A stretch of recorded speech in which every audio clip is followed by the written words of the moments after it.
بسم الله الرحمن الرحيم. الحمد لله نحمده ونستعينه ونستغفره ونؤمن به ونتوكل عليه ونعوذ بالله من شرور أنفسنا ومن سيئات أعمالنا. من يهده الله فلا مضل له ومن يضلله فلا هادي له، ونشهد أن لا إله إلا الله ونشهد أن سيدنا ومولانا محمدا عبده ورسوله صلی اللہ تعالی علی خیر خلقہ محمد وعلی آلہ وصحبہ اجمعین. اما بعد فاعوذ باللہ من الشیطان الرجیم. بسم اللہ الرحمن الرحیم. وقرن فی بیوتکن ولا تبرجن تبرج الجاہلیۃ الاولی.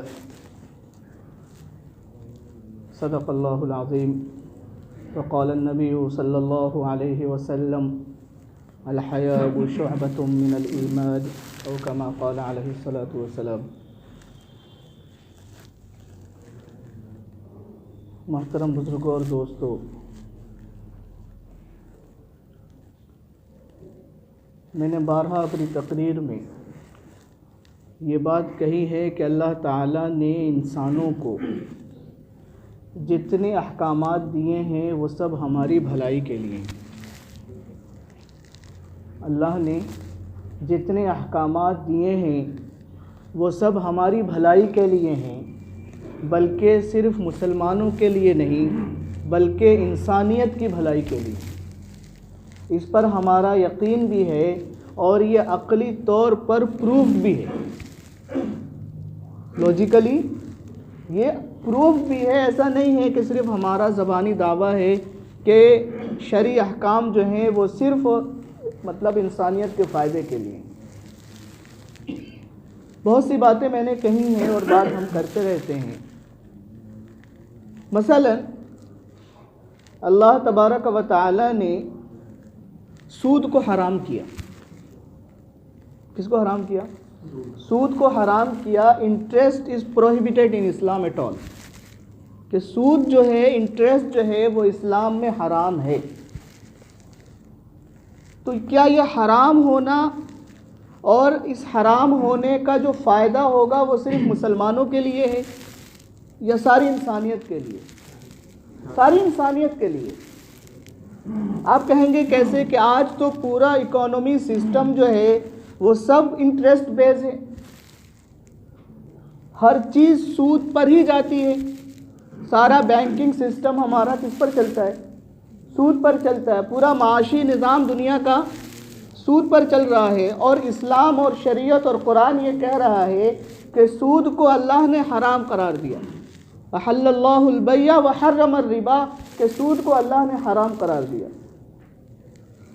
تو ایسا کیسے ہو سکتا ہے کہ ساری دنیا کے جو مفکرین ہیں، دانشور ہیں، تھنکر ہیں اور اکانومی ایکسپرٹ ہیں، وہ تو یہ کہیں کہ انٹرسٹ جو ہے وہ is the back bone of any economy of the country, لیکن اسلام اس کو حرام کہہ رہا ہے. ایکسپرٹ کہہ رہے ہیں کہ وہ ریڑھ کی ہڈی ہے معیشت کے لیے، اور اسلام حرام کہہ رہا ہے. کیوں؟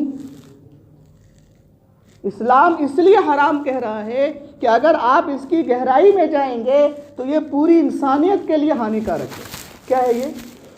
پوری انسانیت کے لیے نقصان دہ ہے. کیسے؟ قرآن نے ایک جملہ کہا ہے اور بہت ہی اچھا جملہ ہے. آپ اس کو سمجھیے اور اپنے دلوں میں اس کو جگہ دیجیے. اللہ فرماتے ہیں کہ کیلا یکون دولتم بین الاغنیاء منکم، کہ ایک طرف سرکاریں یہ دعویٰ کرتی ہیں کہ ہم یہ چاہتے ہیں کہ جو اکانومی ہے، جو معاش ہے، وہ سب میں برابر ہو، ہے نا. اس لیے اسکیمیں لاتے ہیں. کیا لاتے ہیں؟ ہے نا، جن دھن یوجنا، فلاں یوجنا، فلاں یوجنا. میں ایک بات کر رہا ہوں، کیوں لاتے ہیں؟ تاکہ جو غربت کی سطح پہ لوگ ہیں وہ کہیں نہ کہیں کس میں آئیں؟ مین اسٹریم میں آئیں. کہاں آئیں؟ مین اسٹریم میں آئیں، ان کے پاس بھی مواقع ہوں.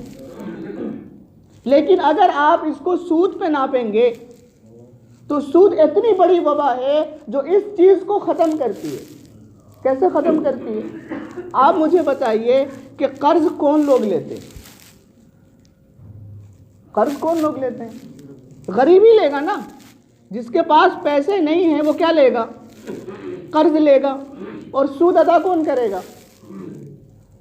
جو قرض لے رہا ہے وہی سود بھی ادا کرے گا۔ غریب کون تھا؟ قرض لینے والا۔ سود ادا کون کر رہا ہے؟ قرض لینے والا۔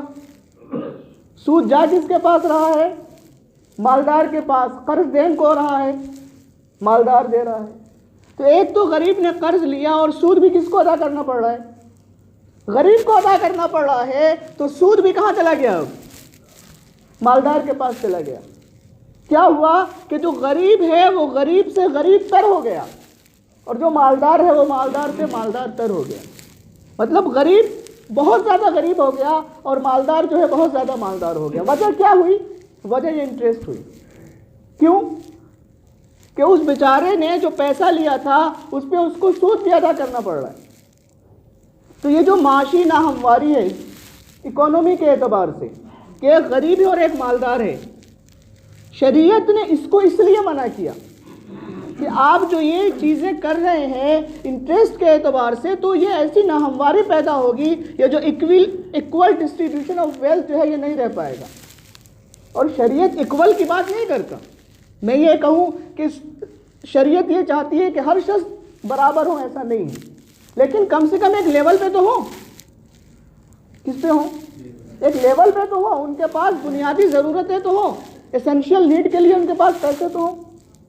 تو شریعت جو ہے وہ اس طرح کا حکم اس لیے دیتی ہے تاکہ معاشرے میں ناہمواری پیدا نہ ہو۔ تو سود کے اندر اللہ نے یہ مصلحت رکھی کہ کَیْ لَا یَکُونَ دُولَةً بَیْنَ الْأَغْنِیَاءِ مِنْکُمْ، تاکہ تمہاری جو دولت ہے وہ صرف مالداروں کے پاس سمٹ کر نہ رہ جائے۔ دولت کہاں نہ رہ جائے؟ سمٹ کر نہ رہ جائے۔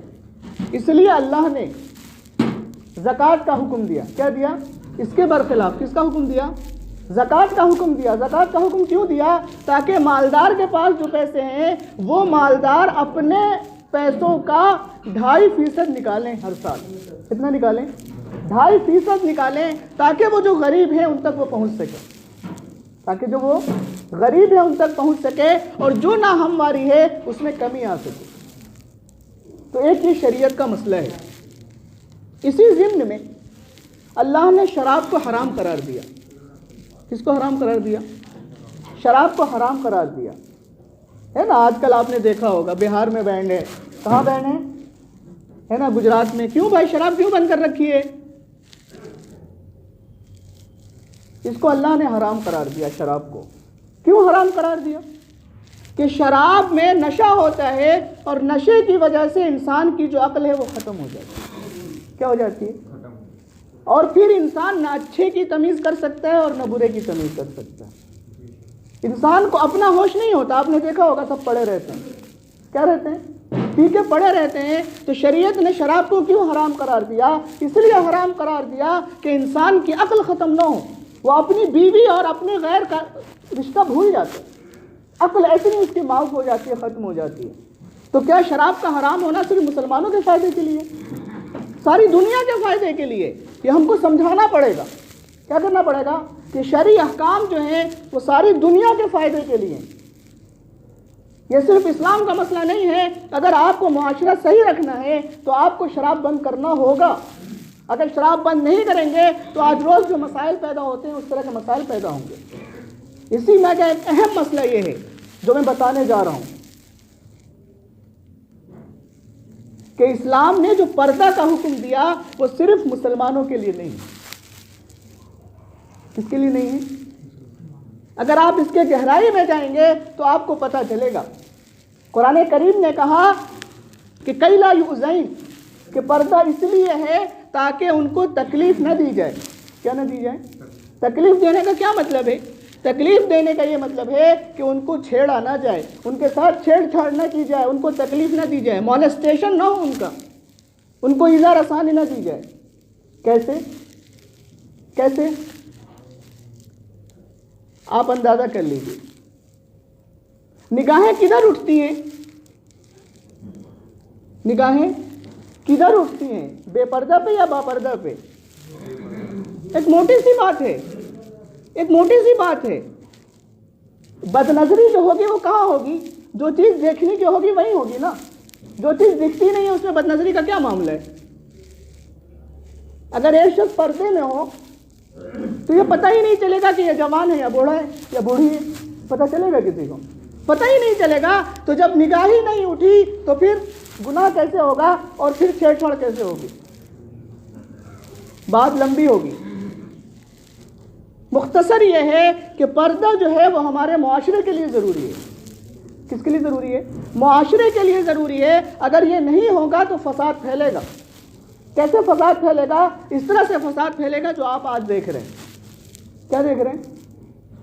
لیکن اس کا سب سے بڑا مسئلہ کیا ہے کہ یہ دوسروں کو کیوں موقع ملتا ہے نا؟ ایک موٹی سی مثال ہے، ایک راستہ ہے، ایک کیا چلنے کا راستہ ہے، آپ اس پہ چلنا چھوڑ دیجئے۔ ایک راستہ بنا ہوا ہے، مثلا مان لیجئے ایک جنگل سے ایک راستہ جا رہا ہے، لوگ چلتے رہتے ہیں، تو آپ دیکھیں گے کہ وہاں گھاس واس نہیں اگتی۔ کیا ہوتی ہے؟ گھاس نہیں اگے گی، راستہ جیسا ہے ویسا ہی رہے گا۔ لیکن اگر آپ اس پہ چلنا چھوڑ دیں گے تو کسی کو کہنے کی ضرورت نہیں ہے کہ تم اس کو کھود دو۔ کچھ دنوں کے بعد کیا ہو جائے گا؟ وہ راستہ خود ایسا ہو جائے گا کہ پتہ ہی نہیں چلے گا کہ وہ راستہ تھا بھی یا نہیں تھا۔ اگر ہم خود عمل نہیں کریں گے تو دوسروں کو کہنے کی کیا ضرورت ہے کہ دوسرے حملہ کریں یا دوسرے اس پر اعتراض کریں؟ اگر ہم نے معاملہ چھوڑ دیا ہے تو اس چھوڑنے کی وجہ سے خود بخود وہ چیز ختم ہوتی چلی جائے گی۔ تو مسئلہ اس کا نہیں ہے کہ دوسرے کیا کہہ رہے ہیں، مسئلہ اس کا ہے کہ ہم عمل نہیں کر رہے۔ مسئلہ کس چیز کا ہے؟ ہم عمل نہیں کر رہے ہیں۔ اگر ایک راستہ صحیح ہو اور چلتا ہوا ہو تو چیز صحیح رہتی ہے، لیکن اگر راستہ چھوڑ دیا جائے تو راستے پہ خود بخود گھاس اگ جاتی ہے، وہ راستہ ختم ہو جاتا ہے۔ تو اگر ہم خود نہیں چلیں گے راستے پہ اور شریعت پہ اور اسلام پہ تو دوسروں سے شکوہ کرنے کی ضرورت نہیں ہے ہم کو۔ کیوں ضرورت ہے بھائی؟ کو ہم خود نہیں چلتے، ہم خود نہیں مانتے اس کو۔ آپ دیکھ لیں شادی بیاہ میں ہمارے یہاں، آپ اندازہ کریں کتنی دھجیاں اڑتی ہیں پردے کی، آپ اندازہ کر سکتے ہیں؟ ہر شخص دیکھے اپنے دل میں جھانک کر اپنی بہو بیٹیوں کو، آپ اندازہ کیجئے۔ اور جب ہم نے عمل نہیں کیا تو ہم دوسروں سے کیا شکوہ کر سکتے ہیں؟ ہمارے یہاں یہ چیز نہیں ہے۔ رہا ایک مسئلہ، بات ختم کروں گا، کہ کہا جاتا ہے کہ پردہ عورتوں کو قید کرنا ہے۔ کیا کرنا ہے نا؟ اعتراض ہے، میں بس بتا کے ختم کروں گا، ہے نا، کہ پردہ کیا ہے؟ عورتوں کو قید کرنا ہے، جیل میں بند کرنا ہے۔ آپ اس کی جو آزادی ہے، جو فریڈم ہے، آپ اس کو ختم کر رہے ہیں۔ ارے بھائی، قید کس کو کہتے ہیں؟ قید کس کو کہتے ہیں؟ اگر آپ باتھ روم میں نہا رہے ہیں اور آپ نے اندر سے کنڈی لگا لی تو آپ قید میں ہیں؟ آپ مجھے بتائیے، آپ قید میں ہیں کیا؟ قید میں کس کو کہیں گے بھائی؟ آپ کہیں گے اس نے تو بند کر رکھا ہے تو قید میں۔ قید کہتے ہیں اس کی خلاف طبع چیز کو کرنا۔ خلاف طبع کا کیا مطلب؟ کہ طبیعت کے خلاف اس کو مجبور کرنا۔ ہماری یہ خواہش نہیں ہے اور ہم کو کسی چیز پر مجبور کیا جائے، اس کو کیا بولتے ہیں؟ قید بولتے ہیں۔ اگر وہی شخص خود نہا رہا ہے اور اندر سے کنڈی لگا لی اس نے تو اس کو قید نہیں کہیں گے، لیکن اس شخص نے کنڈی لگا لی اور آپ نے باہر ایک آدمی کھڑا کر دیا کہ تو باہر نہیں آ سکتا، تو ابھی کیا ہو گئی؟ اب قید ہو گئی۔ اگر کوئی شخص اپنی خواہش سے چیزیں کر رہا ہے تو اس کو قید کیسے کہہ سکتے ہیں آپ؟ اس کو قید کیسے کہہ سکتے ہیں؟ قید تو اس صورت میں ہوگی نا کہ جب آپ اس کو مجبور کریں گے۔ قید کب ہوگی؟ جب آپ اس کو مجبور کریں گے تب وہ قید ہوگا۔ قید اس کو کہہ ہی نہیں سکتے۔ اگر کوئی فری ول اپنی خواہش سے اگر وہ چیز کر رہا ہے تو اس کو قید آپ کیسے کہہ سکتے ہیں؟ قید تو اس صورت میں ہے جب آپ اس کو مجبور کریں گے تم ایسا نہ کرو، ایسا کرو۔ خلاصہ یہ ہے کہ شرعی احکام جو ہیں وہ ہمارے مصلحت کے لیے ہیں اور ہمارے فائدے کے لیے ہیں، لیکن شرعی احکام کو جب ہم نے خود چھوڑ دیا تو ہم دوسروں سے شکوہ نہیں کر سکتے۔ پہلے ہم کو عمل کرنا ہوگا، ہمارے معاشروں کو صالح معاشرہ بنانا ہوگا، اور صالح معاشرہ اس طور پر کہ ہماری بہو بیٹیاں باپردہ نظر آئیں تو خود بخود مسئلے حل ہو جائیں گے۔ اللہ تعالیٰ مجھے بھی اور آپ کو بھی کہنے سے